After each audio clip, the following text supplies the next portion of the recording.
Hello student, welcome to my Barik education channel. आज हम discussion करेंगे इस वीडियो में अब जो इंडिया और पाकिस्तान का लड़ाई चल रहा है उसमें हमारा इंडिया का जो मिसाइल है उसके बारे में हम डिस्कशन करेंगे।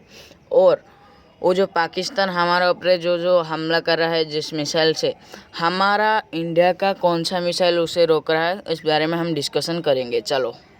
पाकिस्तान ने इंडिया के 36 बॉर्डर एरियाज की लोकेशन और मिलिट्री बेस पर अटैक करने की कोशिश की, लेकिन इंडिया के शानदार एयर डिफेंस सिस्टम ने इन सभी ड्रोन और मिसाइल्स को ऑलमोस्ट जमीन पर पहुंचने से पहले ही डिस्ट्रॉय कर दिया। इंडिया के एयर डिफेंस सिस्टम में मल्टीपल लेयर की सिक्योरिटी लगी हुई है। हम वन बाय वन बात करते हैं। सबसे पावरफुल इंडिया का एयर डिफेंस सिस्टम S-400 है जो रसिया से हमने खरीदा है। इसमें लगे मिसाइल 400 किलोमीटर की दूरी तक के किसी भी मिसाइल, ड्रोन, फाइटर जेट को हवा में ही डिस्ट्रॉय करने में सक्षम है। और सबसे अच्छी बात यह मोबाइल एयर डिफेंस सिस्टम है जिसको जरूरत के हिसाब से अलग अलग लोकेशन पर ट्रक की हेल्प से ले जाया जा सकता है। अब इस सिस्टम में मल्टीपल डिवाइसेस होती है। सबसे पहले काम होता है टारगेट को डिटेक्ट करना, जिसके लिए ट्रक पर माउंटेड यह रडार 600 किलोमीटर की रेडियस तक किसी भी ऑब्जेक्ट को डिटेक्ट कर सकता है। अब इसकी टेक्नोलॉजी इतनी एडवांस है कि यह इस रेंज में high speed jet, high altitude missile और गाइडेड क्रूज मिसाइल जो लो एल्टीट्यूड पर फ्लाई करती है उनको भी यह 600 किलोमीटर की दूरी तक पकड़ लेता है।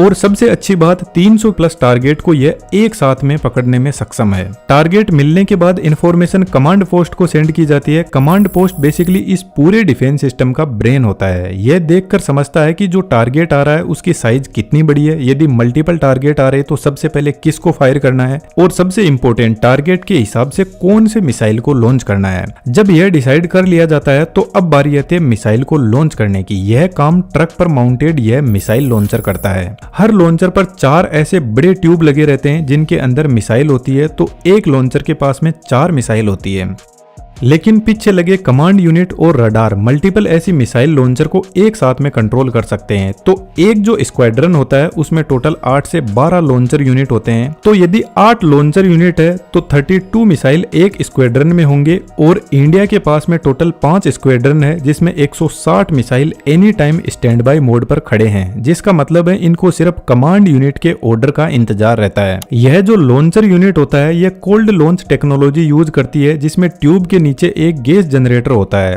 और इस गैस जनरेटर में एक सॉलिड प्रोपेलेंट फ्यूल को भरा जाता है। तो जब मिसाइल लॉन्च होती है तो इस प्रोपेलेंट के अंदर एक हल्की चिंगारी से आग लगाई जाती है और यह प्रोपेलेंट इस टाइप का होता है कि यह कम टेम्परेचर पर जलने लगता है और हाई गैस आउटपुट देता है, जिससे कैनिस्टर के नीचे की साइड में हाई प्रेशर जनरेट होता है। लगभग 50 से 100 बार का प्रेशर जनरेट कर देता है। यह प्रेशर पिस्टन पेड पर जाता है और पिस्टन पेड ऊपर उठने लगता है मिसाइल को लेकर। सबसे पहले प्रेशर से ऊपर का जो केप है वह ब्रेक होता है और मिसाइल बाहर निकलती है। यह प्रेशर इतना ज्यादा होता है कि यह मिसाइल को 20 से 30 मीटर तक ऊपर फेंक देता है। उसके बाद में मिसाइल के अंदर सॉलिड प्रोपेलेंट फ्यूल होता है, वह बर्न होना स्टार्ट होता है और मिसाइल अपने टारगेट की तरफ बढ़ती है। यह जो लॉन्च कैनिस्टर होते हैं यह टोटल 4 टाइप की मिसाइल को लॉन्च कर सकते हैं। इसको आप यहाँ पर देख सकते हो। इन सभी की अलग अलग रेंज होती है। तो टारगेट की दूरी और साइज के हिसाब से किस मिसाइल को लॉन्च करना है यह कमांड पोस्टर लॉन्चर यूनिट को बताता है। इसके हिसाब से फिर लॉन्च किया जाता है। यहाँ पर हाईएस्ट मिसाइल की रेंज 400 किलोमीटर की है, लेकिन हमारा जो रडार है वह 600 किलोमीटर तक देख सकता है। तो फ्यूचर में यदि हमारे पास में और पावरफुल मिसाइल आती है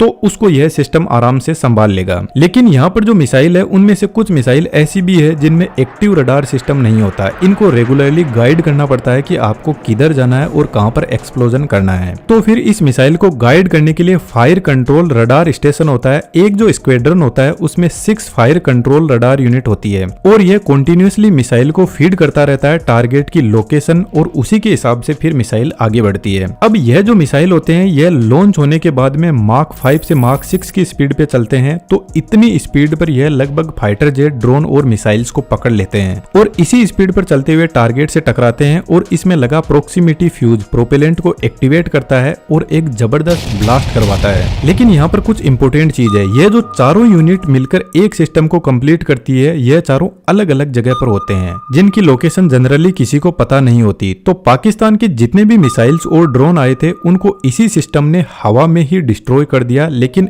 एक बात सोचने की है, यदि मान लो कोई छोटा ड्रोन आ रहा है और उसको यदि हम मिसाइल से उड़ा रहे हैं तो यह कोई समझदारी वाली बात नहीं है, क्योंकि 5 रुपए की चीज पर 100 रुपए खर्च करना थोड़ा अनफेयर लगता है। तो फिर हमारी गवर्नमेंट ने और भी एयर डिफेंस सिस्टम की लेयर्स को इसमें ऐड किया, जिसमें सबसे पहले ऊपर नाम आता है आकाश एयर डिफेंस सिस्टम। और सबसे अच्छी बात यह है कि यह अपना सेल्फ मेड इंडिया का है, जिसको डीआरडीओ ने बनाया है और यह सिस्टम 2007 से ही एक्टिव है। यह सिस्टम टोटल 3 मिसाइल्स यूज करता है और तीनों की आप रेंज देख सकते हो, जिसमें मैक्सिमम रेंज 70 किलोमीटर है। इस सिस्टम की स्पीड S-400 वाली मिसाइल से लगभग हाफ है, मार्क 2.5 तक। अब जो मिसाइल की वर्किंग होती है वह लगभग सभी की सेम ही होती है। मिसाइल के आगे के पोर्शन में इनका नेविगेशन सिस्टम और कंप्यूटर सिस्टम होता है, सेंटर में वॉरहेड होता है जो फाइनली टकराने के बाद में एक्सप्लोजन करता है, और लास्ट में सॉलिड प्रोपेलेंट मोटर होता है जो मिसाइल को आगे बढ़ाते हैं।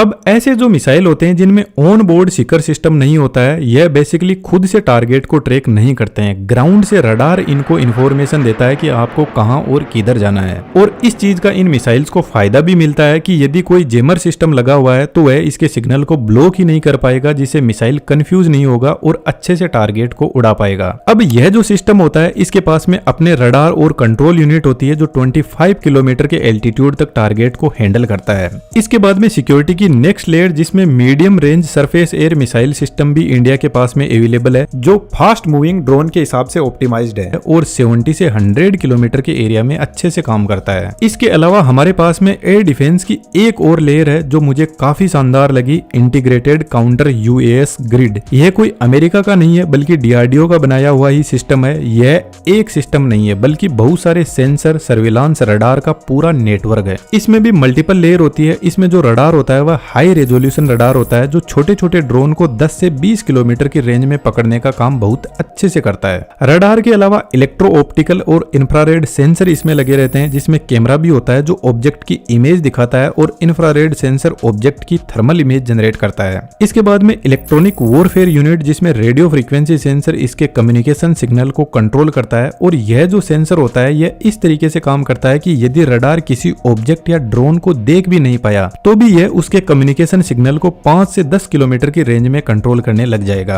और यहाँ पर अवेलेबल रेडियो फ्रीक्वेंसी जैमर इसके सिग्नल को ही ब्लॉक कर देगा, तो या तो ड्रोन कहीं पर लॉस्ट हो जाएगा या कहीं पर जाकर गिर जाएगा। और पाकिस्तान ने जो अभी एयर स्ट्राइक की थी इसमें यह सिस्टम बहुत ही अच्छे से काम कर रहा था। अब मान लो यदि यह सिस्टम ड्रोन के सिग्नल्स को जैम नहीं कर पाया तो इसके साथ में लेजर डायरेक्ट एनर्जी सिस्टम भी एक्टिवेट होता है जो डीआरडीओ ने ही बनाया है। यह 10 से 20 किलोवाट की पावर को काम में लेता है और ड्रोन के ऊपर हाई पावर लेजर छोड़ता है, जिससे वह हवा में ही जल जाता है। लेकिन इसकी रेंज सिर्फ 1 से 2 किलोमीटर है। यदि ड्रोन इससे ज्यादा दूरी पर है तो एंटी ड्रोन गन्स काम में लिए जाते हैं, जो बेसिकली एक नेट को हवा में फेंकती है जो ड्रोन को पकड़ के नीचे ले आती है। अब यदि टारगेट इस सिस्टम की रेंज से ही बाहर है तो इसके पास में अपने शॉर्ट रेंज मिसाइल भी होते हैं जो एकदम क्विकली ऑपरेट करते हैं। अब इस सिस्टम को भी कंट्रोल करने के लिए कमांड एंड कंट्रोल यूनिट होती है जो बेसिकली डिसाइड करता है कौन से सिस्टम को ऑपरेट करवाना है। इसके अलावा भी कुछ एयर डिफेंस सिस्टम अपने इंडिया में अवेलेबल है, लेकिन सबसे अच्छी बात यह है कि यह जितने भी सिस्टम अभी मैंने आपको एक्सप्लेन किए हैं यह सभी एक इंटीग्रेटेड एयर डिफेंस सिस्टम से जुड़े रहते हैं, जिससे यह आपस में एक दूसरे को इंफॉर्मेशन शेयर करते हैं ताकि डिसाइड किया जा सके कि दुश्मन के किस ऑब्जेक्ट को कैसा ट्रीटमेंट देना है। आई होप दैट कि आपको सब कुछ क्लियर हुआ होगा। और भी ऐसी शानदार इन्फॉर्मेशन के लिए आप हमारे साथ में जुड़ सकते हो।